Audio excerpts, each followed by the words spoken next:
আসসালামু আলাইকুম। কেমন আছেন আপনারা সব? আমি যেটা বলছিলাম, কানা কুকুর মারে সন্তুষ্ট। কথাটা কেন বললাম? কথাটা এই জন্যই বললাম, আল্লাহ তাআলা আমাদেরকে নামাজ পড়ার জন্য বলেছেন, আর নামাজ পড়লে পরে জান্নাত রেখেছেন। নামাজ পড়লে জান্নাতে যাবেন। আল্লাহ তাআলা যদি এরকম করতো, নামাজ পড়ার বদলে 5 ওয়াক্ত নামাজ পড়ার 5 টাইম সালাম ফেরার পরে যদি 100 টাকা করে দিত, তাহলে পরে আপনারা সেটাতেই খুশি হতেন। আর 100 টাকার জন্য আপনারা জান্নাত ছেড়ে দিয়ে মসজিদে ভিড় লাগিয়ে দিতেন নামাজ পড়ার জন্য। তো ওই জন্য বললাম, কানা কুকুর মারে সন্তুষ্ট।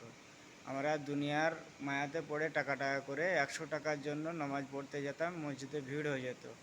লেকিন জান্নাত দিবে আল্লাহ, সেটার জন্য আমরা নামাজ পড়তে যাচ্ছি না। আল্লাহ বলছে আমি জান্নাত দেবো। জান্নাত দুনিয়ার থেকে কত কত বড়, মানে এরকম দুনিয়ার মতন কতই বড় জান্নাত, তার কোনো ঠিক নাই। সেটার ভ্যালু না দিয়ে আমরা কি করছি, 100 টাকার জন্য যদি আল্লাহ তাআলা বলে আমি 100 টাকা করে দেবো প্রত্যেক নামাজের পরে, তো সেটার জন্যই সবাই নামাজ পড়তে চলে যাবে 100 টাকার জন্য। 5 ওয়াক্ত নামাজ পড়ে যদি 5 টাইম যদি 100 টাকা করে আল্লাহ দিত, একবারে ক্যাশ টাকা, তাহলে পরে মসজিদে জায়গা হতো না। তো 100 টাকাটা বড়ই হলো, জান্নাতটা বড় হলো না আপনাদের কাছে।